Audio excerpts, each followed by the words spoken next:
অনেক রান্না আছে, করতে একটু কষ্ট হলেও করার পর খাওয়ার পর সবার মুখ থেকে যখন প্রশংসা পাই তখন অনেক ভালো লাগে, কষ্টটা সার্থক মনে হয়ে যায়। আমি এখনো রান্না করে সবাইকে খাওয়ানোর পর সবার মুখের দিকে তাকিয়ে থাকি প্রশংসা পাওয়ার জন্য।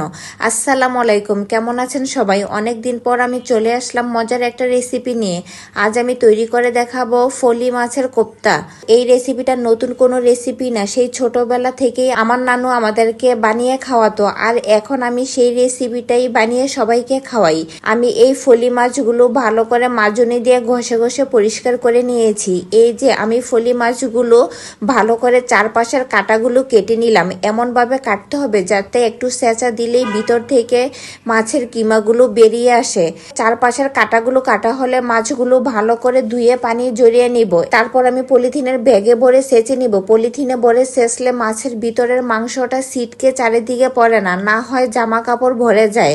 দেখতে অনেক কষ্ট মনে হলো, কাজটা অনেক সহজ। হালকা একটু সেঁচা দিলেই ভিতরের সব মাংস বেরিয়ে আসে, কাঁটা থেকে মাংস আলাদা হয়ে যায়, মাংসের মধ্যে আর কোনো কাঁটাই থাকে না। এখন চামড়াগুলো ভালো করে পরিষ্কার করে নিব। চামড়ার মধ্যে কিছু কাঁটা লেগে থাকে, সেই কাঁটাগুলো হাত দিয়ে উঠিয়ে নিব। তারপর মাছের কিমার মধ্যে আমি মিশিয়ে নিব ধনেপাতা কুচি, কাঁচামরিচ কুচি, পেঁয়াজ কুচি, লবণ, একটু হলুদের গুঁড়া, মরিচের গুঁড়া, জিরার গুঁড়া, ধনিয়ার গুঁড়া, আদার গুঁড়া, রসুন বাটা আর একটু সয়া সস। এটা অপশনাল, চাইলে দিতে পারেন, বাসায় না থাকলে না দিলেও হবে। তারপর দিয়ে দিব লেবুর রস। তারপর সব একসাথে ভালো করে মিশিয়ে নিব। মাছের এই কিমা দিয়ে চাপ অথবা কাবাব বানালেও অসাধারণ লাগে।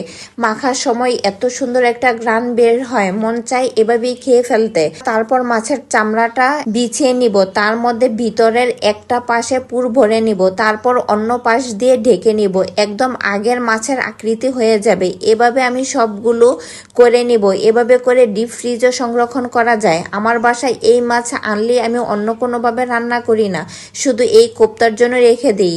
আর এই কোপ্তাটা সবাই অনেক পছন্দ করে, বিশেষ করে আমার বাচ্চারা অনেক পছন্দ করে। এখন শুধু তেলে ভেজে নিব, মিডিয়াম আঁচে ভাজতে হবে, না হয় উপরে পুড়ে যাবে আর ভিতরে কাঁচা থাকবে। এই রেসিপিটা প্রথম কেউ দেখলে মনে হবে অনেক কষ্টের, অনেক ঝামেলার, কিন্তু না, একদম সহজ আর খুব অল্প সময়ের মধ্যে হয়ে যায়। আর মজার স্পেশাল একটু কিছু খেতে হলে একটু তো কষ্ট করতেই হবে। ভাজার সময় অনেক সুন্দর ঘ্রাণ এসে পুরা বাসা ভরে যায়, ভেজে উঠাতেই শেষ হয়ে যায়। এই তো লাল লাল করে আমি সবগুলো তেলে ভেজে নিব। এখন সুন্দর করে একটু পরিবেশন তো করতেই হবে। এত সুন্দর মজার লোভনীয় খাবার সুন্দর করে পরিবেশন না করলে কি হয়? এই রেসিপিটা তৈরি করে ভাত দিয়ে খাওয়ার জন্য, কিন্তু ভাত দিয়ে খাওয়ার আগেই পুরো প্লেট খালি হয়ে যায়। এই ছিল আমার আজকের মজার একটা রেসিপি। আমার রেসিপিগুলো ভালো লাগলে আর দেখতে হলে লাইক, কমেন্ট, শেয়ার করে আমার পাশে থাকবেন। আল্লাহ হাফেজ।